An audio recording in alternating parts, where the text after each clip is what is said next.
Não transforme Jesus em seu Senhor e Salvador particular. Diga comigo, não transforme Jesus em seu Senhor e Salvador particular.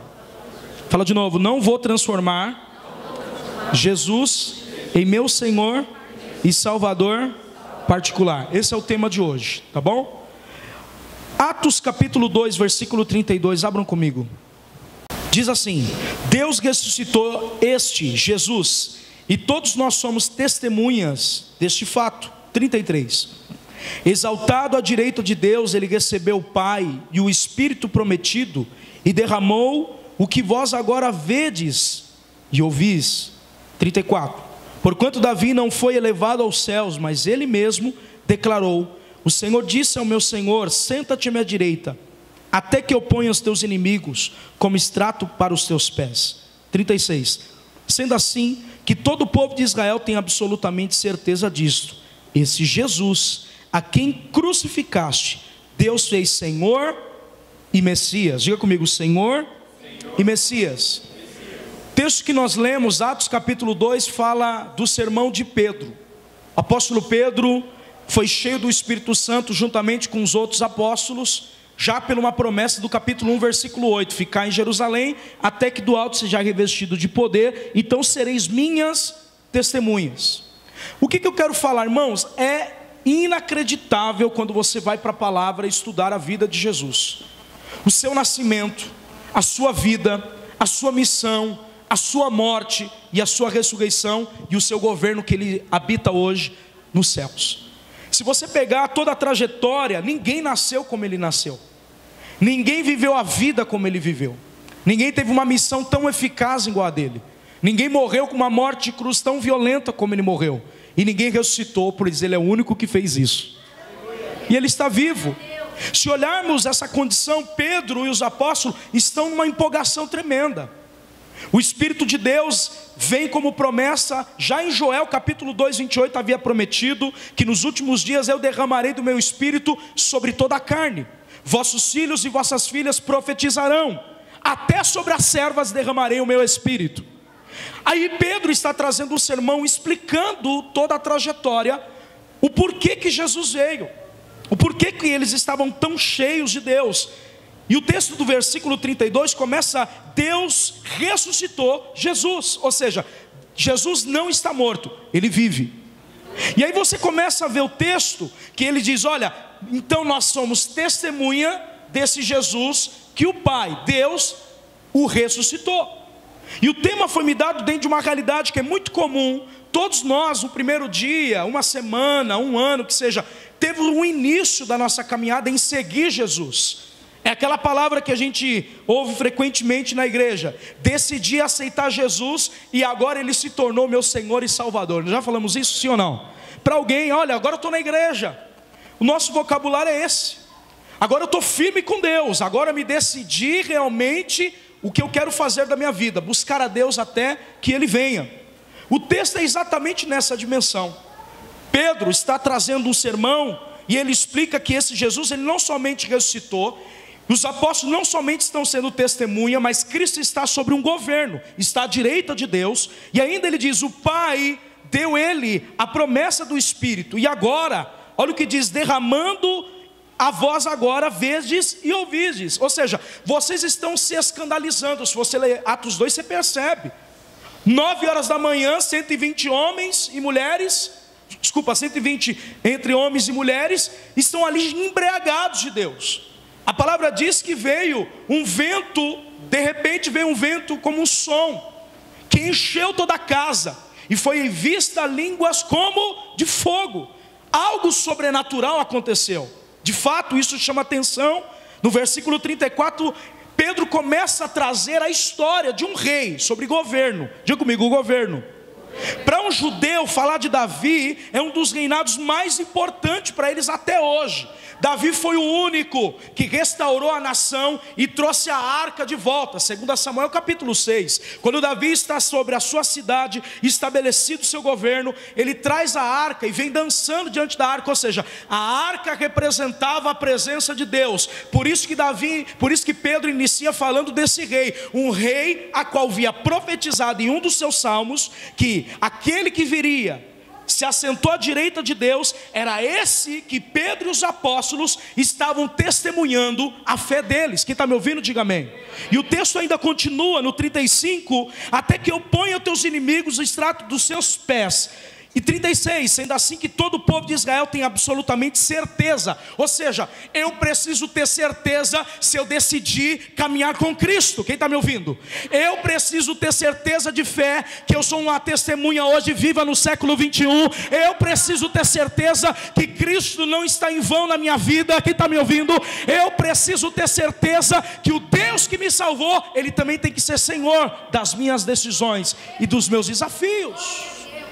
Pedro está começando a falar, tenha certeza, Ele foi crucificado. E não só isso, o próprio Deus colocou primeiro, diga comigo, Senhor, e ungido, Messias no grego, Messias no hebraico, Cristo no grego. A realidade é, esse Cristo que somos testemunha, Ele primeiro se tornou Senhor da nossa vida, e segundo, Ele foi enviado para nos salvar, como havia prometido Davi. Preste atenção. Inicialmente é claro, é maravilhoso ver os irmãos da igreja testemunhar sobre isso. A palavra vem sobre você, você recebe ela, seu coração fica cheio de alegria. O primeiro amor, como a gente gosta de falar, vem rasgando o nosso coração. E nós começamos a andar com Deus, segui-lo, abrimos o nosso coração para esse amor. E agora começamos a cativar um relacionamento íntimo com Ele, vindo aos cultos, orando todo dia, lendo a palavra, jejuando, crendo nas suas promessas. É assim que nós nos colocamos no início da caminhada, sim ou não? Ao mesmo tempo, quando eu reflito sobre a afirmação que eu disse aqui no início, decidi aceitar Jesus e agora Ele é meu Senhor e Salvador pessoal, nós não dimensionamos como essa ideia representa a tendenciosa e sutil. Por quê, pastor? Porém, significa algo perigoso para o cristianismo. Por quê? Porque eu falar que eu decidi Jesus como meu Senhor e Salvador, então as pessoas vão testemunhar se Ele realmente é. Então muitas vezes nós falamos isso da boca para fora. Só que deixa eu dizer uma coisa para você. Olha para o seu irmão, fala assim para ele: independente do que você acredita ou não, Jesus é Senhor. Romanos capítulo 14, 8, ouçam. Se vivemos para o Senhor, vivemos. Se morremos para o Senhor, morremos. Sendo assim, quer vivemos ou morremos, pertencemos ao Senhor. 9, olha o que Paulo diz: porquanto foi por esse motivo que Cristo morreu e voltou a viver, para ser Senhor tanto de vivos e de mortos. Paulo está dizendo claro, se vivemos, vivemos para Deus, pertencemos a um Senhor. Decidimos recebê-lo em nosso coração e Ele nos adotou, como o Evangelho de João 1,12, nos deu a autoridade de ser chamado filhos de Deus. Quem está comigo? Certamente nenhum de nós pode decidir tornar Jesus o nosso Senhor, ou seja, não é uma decisão minha. Jesus é Senhor independente do que você e eu decidimos. Deus o fez Senhor. Quem está me ouvindo? Pedro é específico, ele está dizendo, Deus o fez Senhor. Independente se eu recebo Ele não, Cristo é Senhor. Independente se eu aceito, Ele é Senhor, Ele vai continuar sendo Senhor. E o texto é bem claro, a Bíblia é clara em dizer que todo joelho se dobrará no céu e na terra e debaixo da terra, e toda língua confessará que Jesus Cristo é o Senhor. Filipenses, por exemplo, capítulo 2, 10 diz: para que o nome de Jesus se dobre todo o joelho, nos que estão nos céus, na terra e debaixo da terra. 11, toda língua confesse que Jesus Cristo é o Senhor, para a glória de Deus Pai. Querido, se eu não me dobrar espontaneamente hoje, vivendo na terra, o dia que Ele vier, todo olho verá, diz Apocalipse. A Bíblia diz em Mateus 24, no seu sermão, que todo joelho se dobrará e verá o sinal do Filho do Homem. Jesus vem aí, Ele está vindo para resgatar a sua igreja. Ou você dobra espontaneamente, se rendendo voluntariamente, levantando a tua mão e recebendo Ele agora, ou quando Ele vier, Ele vai ser Senhor para te julgar ou para te salvar. Você escolhe. Não adianta fugirmos disso. Olha Hebreus capítulo de número 12, 2, olhando fixamente para o autor e consumador da nossa fé, Jesus Cristo, ao qual com alegria, júbilo, suportou fora a proposta, suportou a cruz, desprezando a vergonha, e se assentou à direita de Deus. Ele está lá, irmão. Ele está sobre o governo do mundo. Mas eu e você tratamos Jesus como não se fosse Senhor da nossa vida. E o tema é lindo por isso. Nos desafia a olhar realmente se Ele é Senhor. Por exemplo, mais um texto, provando que Ele é Senhor, independente se a gente escolhe Ele ou não. Apocalipse 19:16 diz: se o manto sobre a coxa traz a inscrição Rei dos Reis e Senhor dos Senhores, em sua coxa está escrito, Apocalipse, João tem uma visão sobre Jesus no trono. E na sua coxa, a autoridade. Diga comigo, coxa, autoridade. Coxa fala de força. E na coxa dele está escrito Rei dos Reis e... A palavra Senhor no grego significa Kyrios, que é patrão, aquele que tem autoridade. Quem está me ouvindo? Amém. Se eu e você entendemos o que o Senhor quer falar conosco nesse ensino, é o seguinte: Jesus Cristo é Senhor dos senhores. Sabe por quê? Porque Ele deu autoridade para os homens. Diga comigo, Jesus Cristo é Senhor dos senhores, porque o Pai deu toda a autoridade dada a Ele e deu aos homens. Vou falar de novo. Jesus Cristo é Senhor porque Ele deu autoridade para presidentes, governadores, prefeitos, patrões. Por exemplo, se eu falar, vamos fazer literalmente, imaginar um monte de balde aqui, e alguém jogando sobre os baldes porque eles estão colados. Se todos for da mesma altura, é impossível transbordar. Ou seja, tem que haver alguém se colocando debaixo do balde maior, para que o balde maior possa ir transbordando sobre os outros. Em toda casa, em todo governo, em toda autoridade, tem a ver com Deus, porque alguém precisa liderar. Você não está entendendo o que eu estou falando? Se ninguém toma posse do que Deus colocou na mão, vira uma bagunça. Por isso Deus levanta Senhor, e Ele é Senhor dos senhores. Vou falar de novo. Deus deu autoridade para Jesus, porque Ele estabelece homens de autoridade sobre a terra que vem dele mesmo, essa autoridade. Você não entendeu?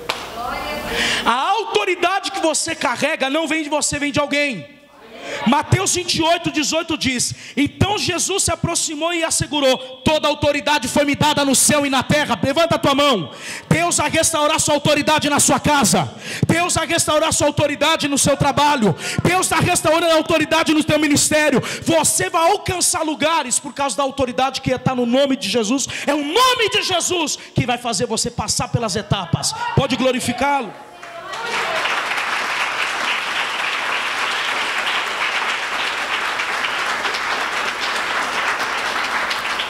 A questão não é se faremos Jesus o nosso Senhor. Na realidade, a questão é se eu e você vamos nos submetermos a essa autoridade. Se submeter a essa autoridade. Essa é a essência de uma conversão. Eu falo que eu decidi Jesus como Senhor, mas eu governo áreas da minha vida ainda com a minha própria mão. Eu tomo as minhas decisões ainda. Essa é uma verdade. Se Jesus é Senhor, a palavra senhorio tem a ver com o governo dele sobre nós. Por isso que Pedro fala, ele se tornou Senhor e Messias.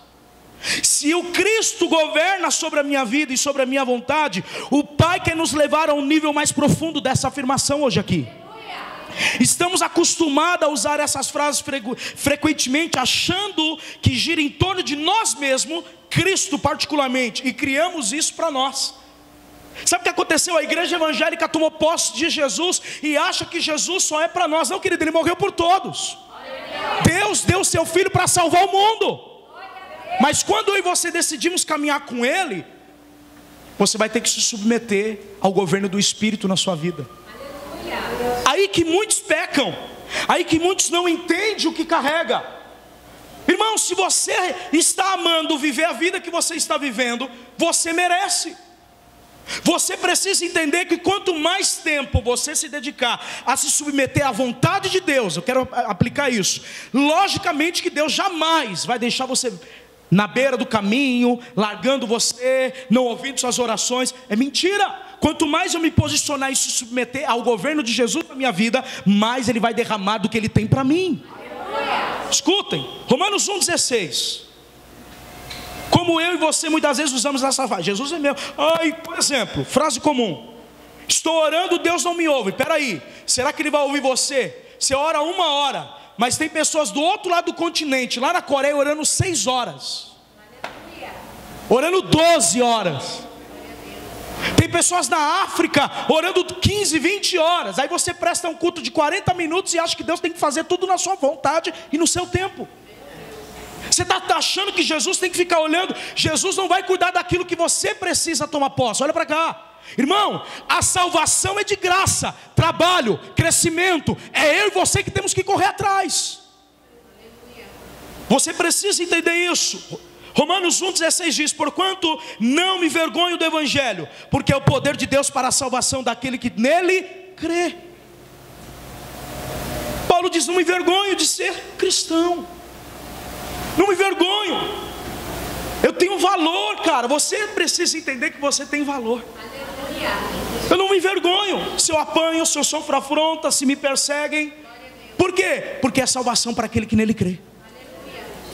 Aí ele vem, escutem, primeiro do judeu, que Jesus era judeu, não romano, assim como do grego, 17, visto que a justiça de Deus se revela no Evangelho, uma justiça que no princípio ao fim é pela fé, como está escrito: o justo viverá pela fé. Faz uma pergunta de 0 a 10, como está a sua fé hoje? Escuta, se tua fé é pequena, porque você não está ouvindo o que Deus está falando com você todo dia. Se sua fé está pequena, Ele vai permitir situações para a tua fé amadurecer, crescer e moldar. Não pense eu e você, escutem, de tempo em tempo na vida cristã sempre haverá desafios. Sem desafios, a sua fé jamais vai crescer. Deus está permitindo esse desafio para ver se você cresce. Deus está permitindo essas circunstâncias para ver se a sua fé alarga. Deus está permitindo essa situação na sua vida, como aquele homem que tinha autoridade. Eu sou um homem de autoridade. O centurião, ele não estava doente, mas havia alguém na sua casa que estava doente, o seu servo.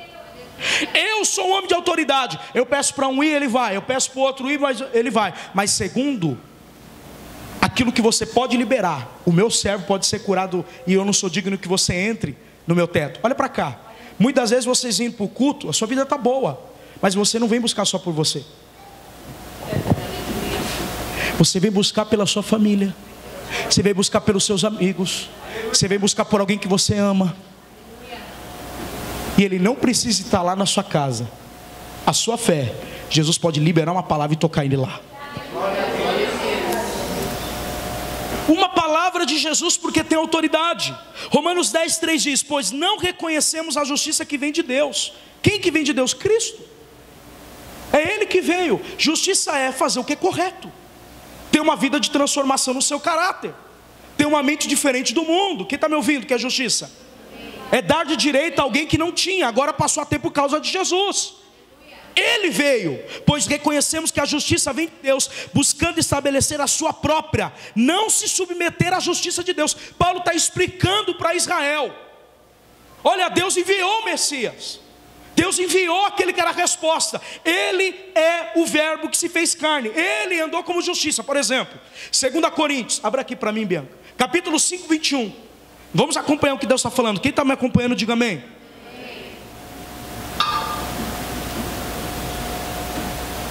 5:21. Aquele que não conheceu o pecado, quem? Jesus, o fez pecado por nós, para que nele fôssemos feitos justiça de Deus.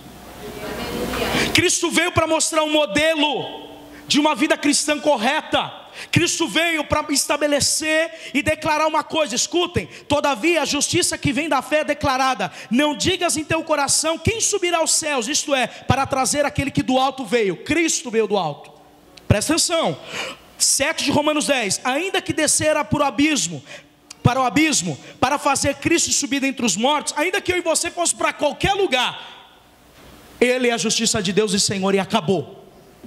Eu não tenho como subir ao céu e trazer Ele para cá, eu não teria como descer no abismo e trazer Ele para cima, para a terra. Quem fez isso? O Pai, aquele que tem toda a autoridade e deu ao Filho. Quem descerá o abismo? Paulo começa a falar, olha o 9, gente. É a questão mais linda de texto que a gente pergunta para algumas pessoas: como que a pessoa faz para receber Jesus? O texto explica de Paulo, capítulo 10, versículo 9: se com tua boca confessar o Senhor Jesus, em teu coração credes que Deus ressuscitou dentre os mortos, serás. É importante confessar Jesus como Senhor e Salvador, reconhecê-lo como Senhor espontaneamente. Irmão, você espera de um governo uma melhora, de homens falhos que somos nós, de alguém que vai mudar a história do país, sendo que o único que pode mudar a cultura do homem na alma e no intelecto e no caráter é Cristo. Não espere um governo da terra caído e imoral, algo melhor. Espere que Ele venha para estabelecer o seu reino sobre toda a terra. A igreja está aqui como embaixadora desse reino perfeito. Nós não somos, é como eu vi: pastor, para a pessoa fazer a obra na sua igreja precisa ter um curso de formação de 4 anos de teologia. Não, não precisa. Precisa ter um coração disponível, porque Deus vai capacitar você. Agora, a maioria das vezes a gente coloca, percebe? A gente quer buscar uma perfeição em alguém na terra, ser humano, que não existe, sendo que Deus nunca buscou um traço de perfeição em nós. Você exige do outro que Ele não tem para te dar. Quem pode te dar? Jesus. Você exige de uma pessoa caída, imoral, que peca, que arrota, que vai para o banheiro, que tem carência. A nossa realidade moral está caída porque nós não estamos vendo quem nos salvou. Quando Jesus se torna Senhor, Ele governa as suas emoções. Olha o 10, gente, acompanha comigo. Versículo 10, Romanos 10: se com tua boca confessares, será? Aí ele explica: visto que com o coração se crê para, eu creio, Jesus é o Messias, o governador da minha vida. Agora eu não só confesso, mas creio no coração. E a Bíblia diz: com a boca se faz confissão para a salvação, porque a Escritura diz: todo aquele que nele crê não será confundido. Por que você está confuso na tua fé? Porque Jesus não é Senhor ainda. Você duvida amanhã, aconteceu uma situação, você vai ficar a vida inteira vendo seus amigos morrer de lança-perfume e não vai fazer nada. Você vai ficar a vida inteira usando cocaína, traficando, indo para o prostíbulo, vivendo uma vida no pecado, achando que Deus está gostando do que você está fazendo. Como é que eu posso na quinta-feira falar que Ele é Senhor, mas na sexta-feira quem governa a minha vida sou eu? Cadê o glória? Glória a Deus. Cara, Deus não ama o seu pecado, Ele ama você. Ele se entregou por você. Mas se você permitir que Jesus entre hoje, Ele vai mudar a história da sua vida. Se entregue. Olha o 12. Obrigado, Bi. Porquanto não há diferença entre o judeu e grego, porque um mesmo é Senhor de todos, rico para com todos os que invocam. Cara, Deus é rico em te perdoar. Deus é rico em misericórdia. Ah não, levanta a mão. Deus é rico em graça. Deus é rico em te fortalecer. Pega essa palavra. Deus é rico para transformar a sua vida. Demônio nenhum vai ficar na sua casa. Eu profetizo que Deus está mudando a sua história hoje. Vem uma nova temporada, uma nova estação de Deus para você. Acredita, levanta a tua mão. Ninguém vai parar o que Deus começou na sua vida. Ele é Senhor. 1 Timóteo 2,1 diz: nós muitas vezes não dimensionamos esse texto. Nós queremos uma mudança pacífica nos senhores caídos da terra, sendo que é o Senhor dos senhores que vai levantar homens. Por isso que ele fala: toda a autoridade quem constituiu foi Ele mesmo, foi Deus. Aí, vem de nós fazermos assim: olha que Paulo, ele admoesta. Aqui é realmente cajado, o famoso cajado é aqui, a admoestação. Não é exortação, exortação é levantar. A gente confunde as palavras, mas vamos lá. Admoestar, ele está dizendo: olha, é cajado. É preto no preto, branco tem que ser branco. Aí ele fala: pois antes de tudo, que se façam orações, intercessões, ações de graça por todos os... É por todos, independente se é rico, pobre, negro, branco, gordo, magro, por todos. Orar um pelos outros é bíblico. Vou falar de novo: orar um pelos outros é bíblico. Não é o pastor orando por você toda hora, é um orar pelos outros. É um orar pelos outros. Quem está me ouvindo? É um orar pelos outros. Eu profetizo que essa comunhão vai ser restaurada no nosso relacionamento dentro da igreja. Deus vai trazer amigos de oração. Amigas de oração. Você precisa de pessoas assim, cara. Rodrigo, me ajuda aqui.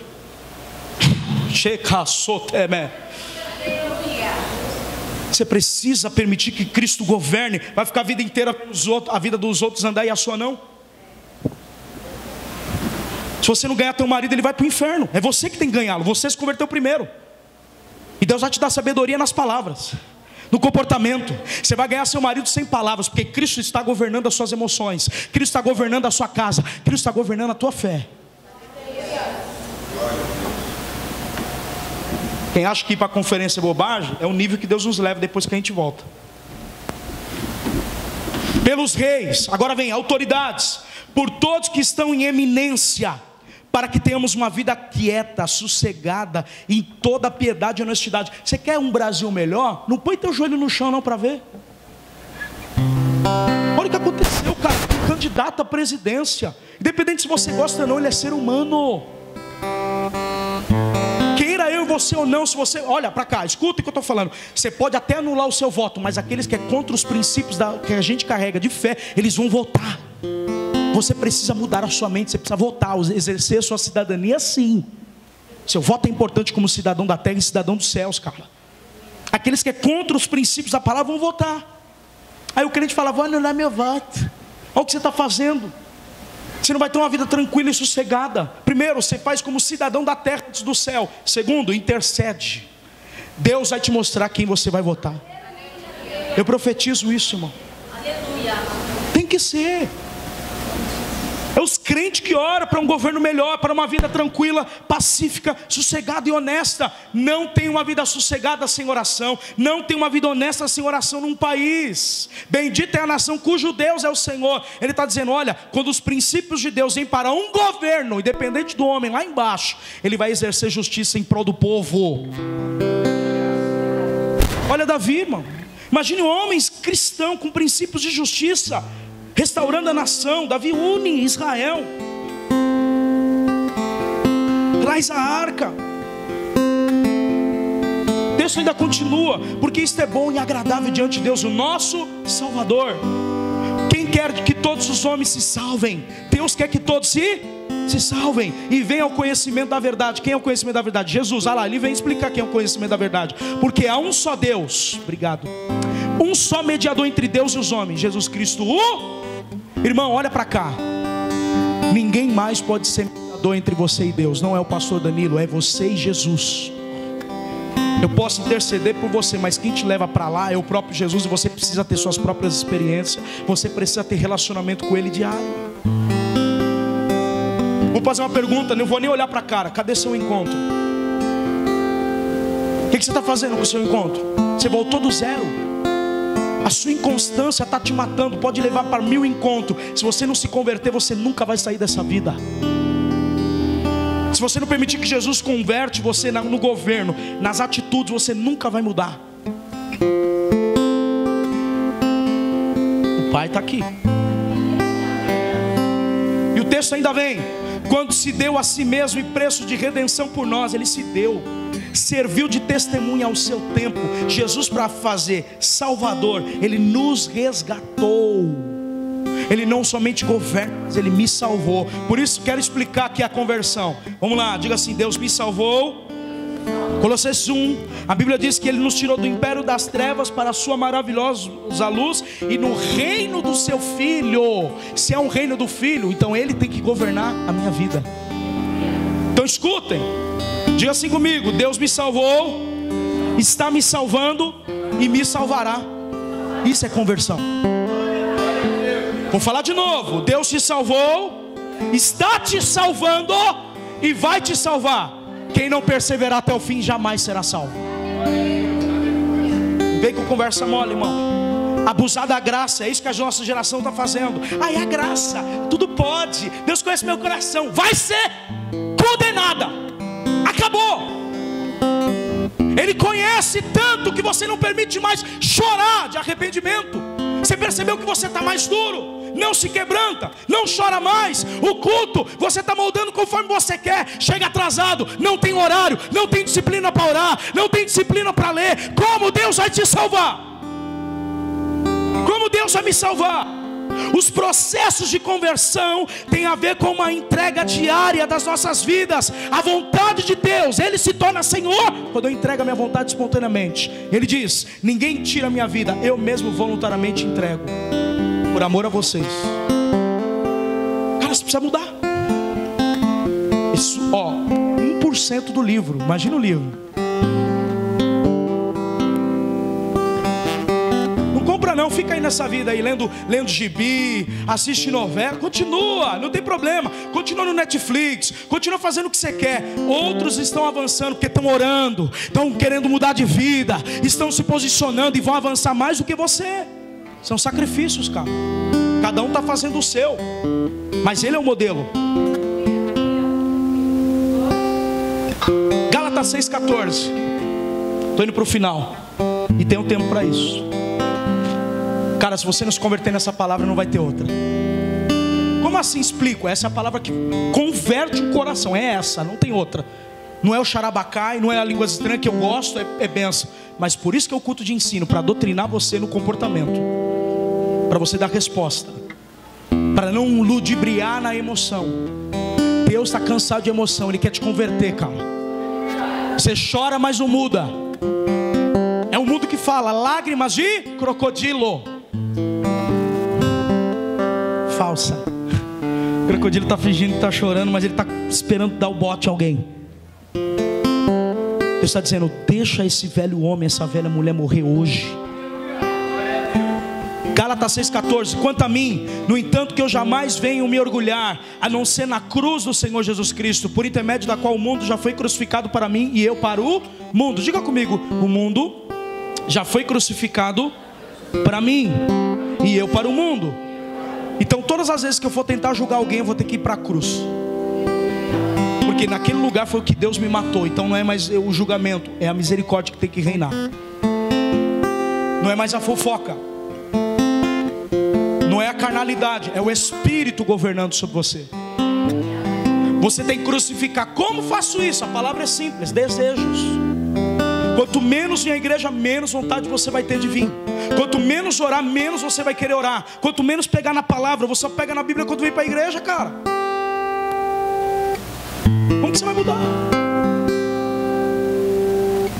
Uns estão fazendo curso de inglês, outros estão fazendo curso de teologia porque querem mudança, querem melhorar, querem conhecer o Senhor. Você não faz um esforço. Não adianta, irmãos, desculpa, eu vou ser muito sincero aqui. Nós choramos por uma menina de 14, 15 anos, não sei quanto ela tinha, mas nós continuamos vendo nossos amigos usar droga, usamos junto com eles. Sabe quem pode salvar? Um crente cheio do Espírito Santo. Eu quero profetizar que você vai chorar pelo seu bairro de tanta lágrima, não vai faltar lágrima. Você vai chorar tanto pelo seu bairro que Deus vai trazer um avivamento sobre o teu bairro. Levanta a tua mão aí, irmão. Ô irmão, estou profetizando. Deus vai salvar os nossos amigos, é através da nossa vida. Deus vai ganhar o nosso bairro, é através da nossa vida. Deus quer que você abra a sua casa para ganhar as pessoas,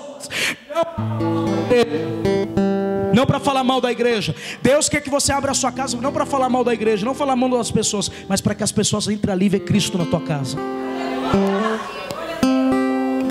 Colossenses 3,1 diz: portanto, visto que foste ressuscitado com Cristo. Meu Deus, põe aqui para mim, Bi, por favor. Colossenses 3, acompanham isso.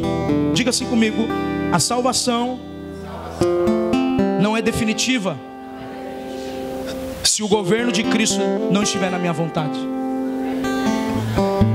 Eu posso ser salvo, mas se eu me governo, Cristo jamais vai me levar para o céu.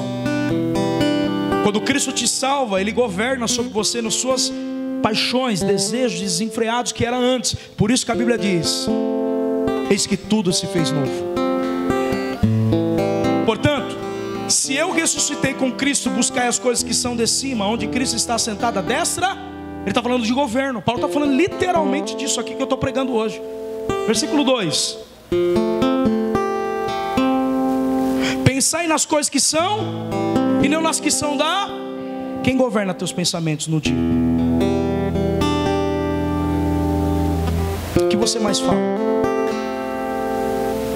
Sabe como vejo que você está ansioso? Você não espera o culto acabar. Deus quer falar com você na hora da palavra. Você está ansiosa por uma coisa que está na mão dele, não está na mão do pastor. Para de lançar seus problemas para mim, que eu não tenho nada a ver com eles. Você tem problema, então vai orar, porque eu tenho os meus. E eu estou orando para eles mudarem. O que você conta? Para o julgo, desabafar, legal. E depois? E depois? E depois? Qual o passo que você vai dar de mudança? Nenhuma. Então fica aí nessa vida, que você vai continuar nessa vida. As pessoas vão continuar orando. Nunca você vai crescer enquanto Cristo não governar as tuas vontades. É difícil? Claro que é, eu estou lutando. Vamos lutar até a vinda dele. O texto ainda diz: porque já estáis morta, a vossa vida está escondida com Cristo. Fala alto, minha vida já está? Fala alto, morta. Pastor, explica, é simples, é mortificação dos desejos, é mortificação do pecado. Passa uma mulher bonita, não vou olhar, porque isso desagrada a Deus. Porque se aquela mulher for casada, eu desejar ela, já é adultério. Passa um cara bonitão, não vou olhar, eu sou casado, sou casada. Quem está me ouvindo o que eu estou falando?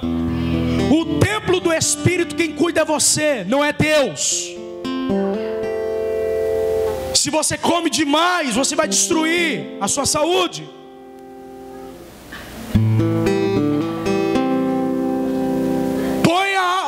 Pega essa palavra, escutem. Vai mudar a sua vida nessa frase que eu vou te dar, escutem. Pega a sua vida hoje, desenha áreas da sua vida e coloca prazo para acontecer algo diferente.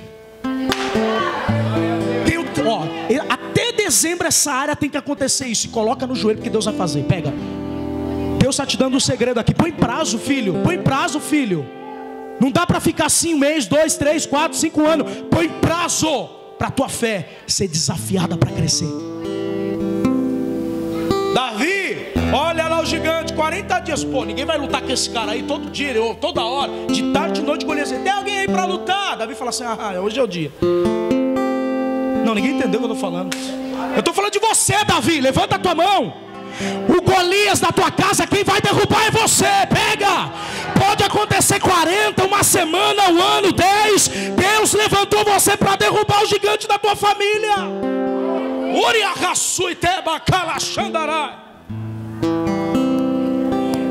Muda. A minha vida já morreu. Por isso que as pessoas falam: crente não bebe. É porque ele está morto, filho. É porque ele não pode. Peraí, o pastor não pode fumar. Peraí, você está falando de uma decisão. Tenta me parar, vou pegar o copo. Você conseguiu? Como que eu não posso? Tudo pode, tudo é lícito, mas tem coisas que não me convém fazer, porque eu não vou me deixar ser dominado. Quem governa a minha vida é Cristo agora. Tudo pode. Crente pode fazer sexo fora do casamento, pastor? Pode, mas é pecado. Crente pode fumar pode, mas é pecado. Crente pode cobiçar? Pode, mas é pecado. Gálatas 5:24. Olha o que a Bíblia diz. Escutem esse texto. Põe aqui. Olha para o Senhor e fala assim: deixa Ele governar as tuas vontades. A partir de hoje vai ser mais fácil do que você imagina. Pega, em nome de Jesus. Quanto mais cheio do Espírito, mais o Espírito vai governar as tuas vontades. Quanto mais lê a palavra, mais você não vai querer ficar fazendo o que não deve. Cara, eu ouvi do ímpio essa semana, quando eu fui cortar o cabelo, ele falou assim: filhão, para um amigo dele que está afastado, ele falou: você vivia uma vida, você está numa vida correta, você começou a fazer besteira, cara, é semeadura, vai acontecer alguma coisa ruim. Você trai as suas amizades, até um dia você ser traída por alguém. Você fala mal do seu patrão, até um dia você ser líder e alguém vai falar de você. Você não entendeu o que eu estou falando? Quando você dá a sentença com a sua boca, isso se torna realidade. Mas cedo ou mais tarde isso vai vir contra você. Então use sua boca só para louvar e adorar a Deus. Gálatas 5:24. Os que são de Cristo crucificam a carne com as suas e concupiscências. 25. Se vivemos em espírito, andamos também em. Outras traduções falam assim: na direção. O Espírito governa minhas vontades. Você está tentando ter uma vida correta, Deus vai te ajudar. Você está tentando sair desse pecado, Deus vai te dar força para você sair. Muitas das vezes desenhamos um cristianismo, não é verdade, Ulisses? De acordo com os nossos gostos e preferências. Nossas tradições eclesiásticas muitas das vezes faz com que eu e você seja realmente normais culturalmente. É a cultura, né, pastor, do Brasil. Por isso que o brasileiro, não é a cultura do Brasil mais que me governa, é a cultura do reino. Se o Brasil gosta de dar Pelé, o reino restaura. Eu não vou dar Pelé, eu vou falar a verdade e parar de mentir pro meu irmão. Ninguém entendeu o que eu estou falando, gente? Você tem que parar de fazer com que o cristianismo seja distorcido. O Jesus da Bíblia tem sido distorcido na nossa vida e nessa nação. Nós transformamos alguém. Muitas das vezes desenhamos o cristianismo de acordo com os nossos gostos, preferências, e distorcemos Jesus da Bíblia, transformando ele em alguém que ficamos um pouco mais confortáveis. Cara, quem não quer um Jesus que faz milagre? Todo mundo. Opa, não vai ter crise. Quem não quer um Jesus casamenteiro? Opa, vai para a igreja e casa. Está desempregado? O pastor vai liberar uma palavra, vai abrir uma porta. Quem não quer um Jesus que abre porta de emprego? Mas Jesus não é isso. Jesus não é isso, Ele é Senhor e Messias. Todo dia a gente faz isso. A gente coloca Cristo na parede como se Ele tivesse a obrigação de fazer alguma coisa para nós. Ele não precisa fazer nada, Ele já fez, cara. Tem coisas que você está semeando e vai colher mais cedo ou mais tarde. Sabe o que acontece? Diluirmos o que Ele diz a respeito do preço a segui-lo. Nós diluirmos, desconsideramos a fala daqueles que não querem seguir a Ele. Sabe o que a gente faz? Passa a mão. A gente não fala a verdade para as pessoas que elas estão indo para o inferno, sendo condenadas, com medo de perder a amizade. Não carregamos a Bíblia na rua com vergonha. Não postamos rede social que estamos na igreja, porque vão falar. A gente faz isso, nós fazemos isso, melhor dizendo. Praticamente ignoramos o que ele diz sobre materialismo. Nós ignoramos, nós queremos tudo na vida financeira, mas não queremos pagar o preço no coração. Não queremos mudar de vida. Nós ignoramos o que ele fala. O pastor S falou sobre materialismo, dinheiro, domínio sobre o seu coração, cara. Materialismo, ignoramos isso. Ignoramos o que é funcional. Não entendemos que ele disse sobre missão. Não entendemos o que ele disse sobre missão. Missão é ide. É renunciar ao seu coração, à sua vida, por amor a dele, que ele tem para você. É muito melhor do que essa vida que você está vivendo. A gente faz assim, eu tenho um chamado missionário, mas eu estou fora desconcertado, então vou ajudar na missão, porque aí alivia. Não alivia, Deus quer que você vá. Tem nada a ver. Nós ignoramos, selecionamos o que gostamos, o que não gostamos, os seus ensinamentos. A gente vai fatiando o bolo do jeito que a gente quer. No fim criamos um Jesus, diga comigo, legal, inofensivo, politicamente correto, classe média, e que se parece mais exatamente como eu e você. Medíocre. Um Jesus medíocre, é isso que a gente está desenhando. Um Jesus que não pede conta, que não vai me julgar, que eu continue fazendo a minha vida do que eu quero. Só vou para a igreja para, poxa, estou vazio na alma. Não adianta você vir na igreja e não mudar de vida, cara. A gente desenhou Jesus naquilo que a gente gosta. Vou falar de novo. O pastor Danilo não alcançou. Nós estamos indo juntos. Vou falar de novo. Eu não alcancei. Eu estou indo junto com você para o mesmo lugar. Não sou perfeito. 2 Coríntios 5,14. Põe esse texto. Estou indo para o final. Mais 10 minutos. Vamos acompanhar aqui. 2 Coríntios 5,14. Porque o amor de Cristo nos constrange. O amor de Deus que entrou na sua vida não foi tremendo, não foi gostoso sentir algo diferente na sua vida? Te constrangeu, você fala, meu Deus, por que eu não fui logo para a fé? Por que eu demorei tanto tempo? Deixa eu dizer uma coisa. Se eu tenho 4 anos de faculdade, para eu concluir esses 4 anos eu tenho que passar no primeiro, sim ou não? Se eu não vou bem na matéria eu fico de DP, sim ou não? É uma segunda chance. Entendeu isso? Jesus é a segunda chance de Deus para te salvar. Não tem terceira, não tem quarta. É Ele que vai te salvar, cara. Agora eu pergunto, se você repete o primeiro ano, vai chegar no quarto? Vamos lá, participa do culto. Se eu tenho 4 anos para concluir, estou no primeiro, repetir, eu chego no quarto. A gente quer pegar diploma sem estudar. Se tiver atalho, a gente vai pelo atalho. Se tiver um caminho mais curto, eu quero mais curto. Mas o caminho mais curto te leva mais longe de Deus.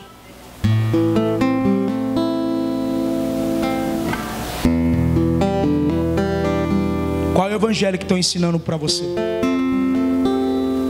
Pergunta para o seu irmão, qual é o evangelho que estão ensinando para você?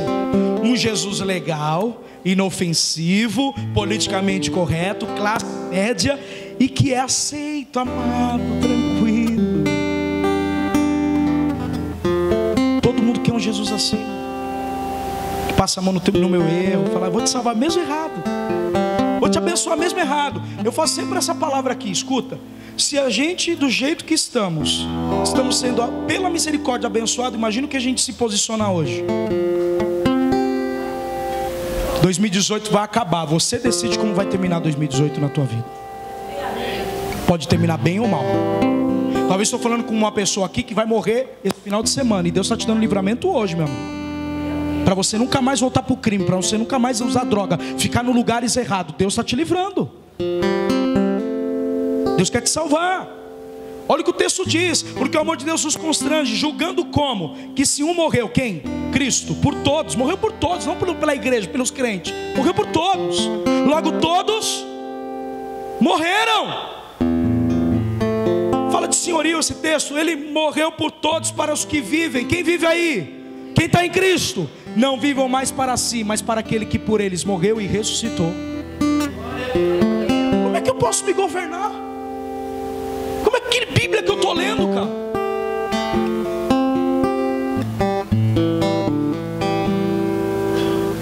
Se a gente fatiar particularmente o bolo, fazer com que eu gosto, esse ensinamento é pesado, esse não.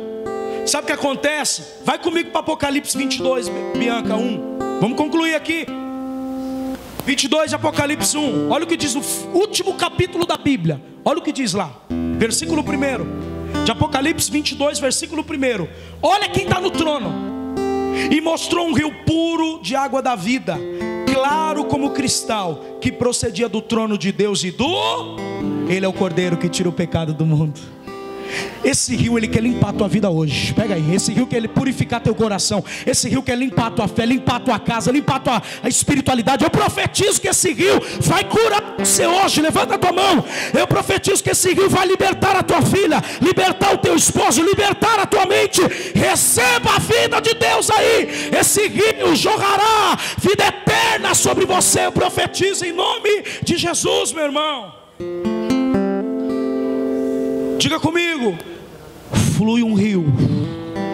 Olha o 2, gente, olha o que nos aguarda. No meio de sua praça e de um outro lado do rio estava a árvore da vida, que produz 12 frutos, 12 meses. Olha para cá, tem um fruto esse mês para Deus te dar. Levanta a mão. Deus vai te dar um fruto no mês de setembro, Deus vai te dar um fruto no mês de outubro, Deus vai te dar um fruto no mês de novembro, no mês de dezembro. Todos os meses tem fruto, dando seu fruto de mês em mês. Folhas da árvore que são saúde para as nações. Oh glória! Versículo 3, escutem. Olha o que diz: ali nunca mais haverá maldição contra alguém. Nela estará o trono de Deus e o do Cordeiro. Então Cristo está no governo, e os seus servos o servirão. Irmão, que isso? Como eu posso dizer, sou servo de Deus, mas continuo nas práticas do pecado? Como? Versículo 4. Olha aí, esse texto para mim é célebre. Verão o seu rosto, de quem? De Jesus. Nas suas testas estará o seu novo nome. Você vai ganhar um novo nome. Na sua fronte. Sabe onde tem que estar domínio? O governo do Espírito. É o que Paulo diz: transformai o vosso entendimento, renovai a vossa mente. O seu nome vai ser escrito para todo mundo ver. O seu nome vai estar escrito para todo mundo ver. E não vai estar escrito vacilão e vacilona, mas vai estar escrito o seu novo nome.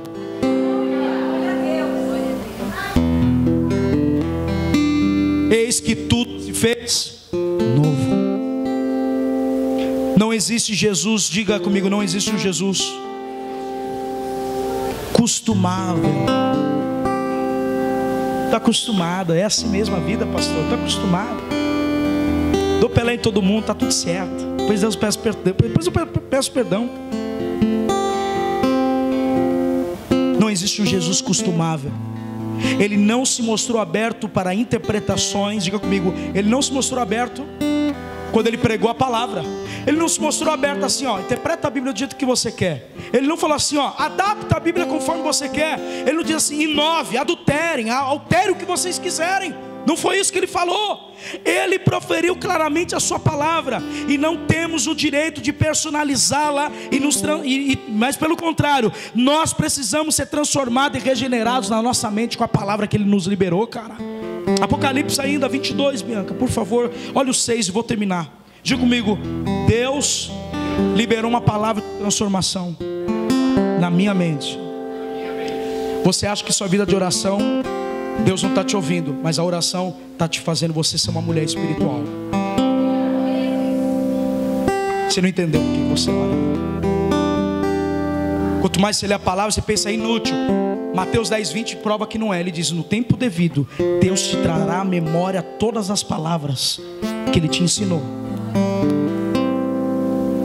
Você vai precisar de recursos para essa vida, para áreas da sua vida que o próprio Jesus vai mostrar o caminho que você deve andar.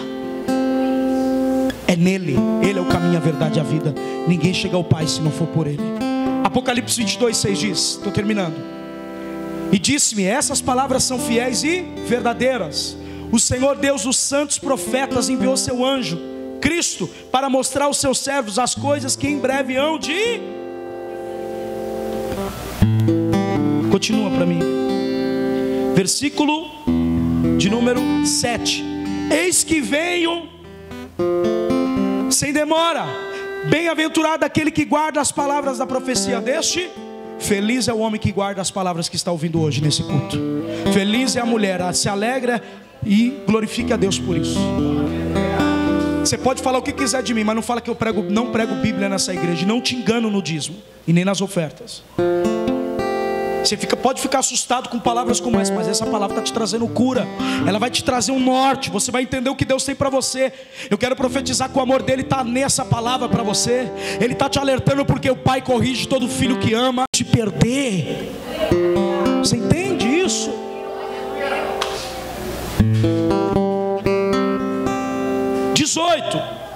Portanto, declara a todos que ouvem as palavras dessa profecia: se alguém lhe acrescentar, olha aí algo, se alguém acrescentar, acrescentará a ira que está escrito nesse livro. 19, se alguém tirar alguma palavra desse livro da profecia, Deus tirará da sua parte da árvore da vida que está na cidade santa.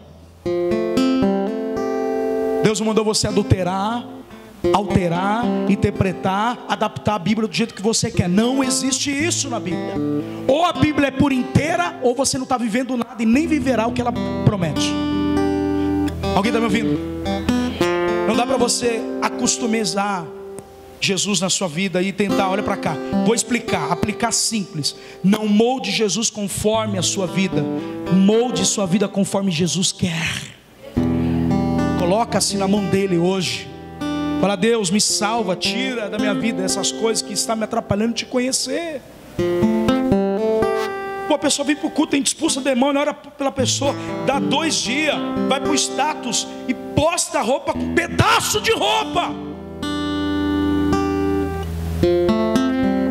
Pastor, você está bravo? É autoridade, não é braveza, é amor. Eu tenho coragem de pregar mensagens como essa, porque talvez não vai ser tão acessada no YouTube, mas eu não estou preocupado com isso.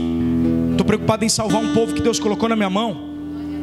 Estou preocupado em salvar um povo que Deus colocou na minha mão. E uma mensagem de salvação deveria você estar glorificando. Uma palavra como essa era para você estar falando: obrigado, Deus, eu entendi o que é o Evangelho. Evangelho é renúncia da sua vida para receber a vida que Ele tem para você. Diga comigo: Deus quer fazer na minha vida o que Ele prometeu, mas eu preciso renunciar para isso.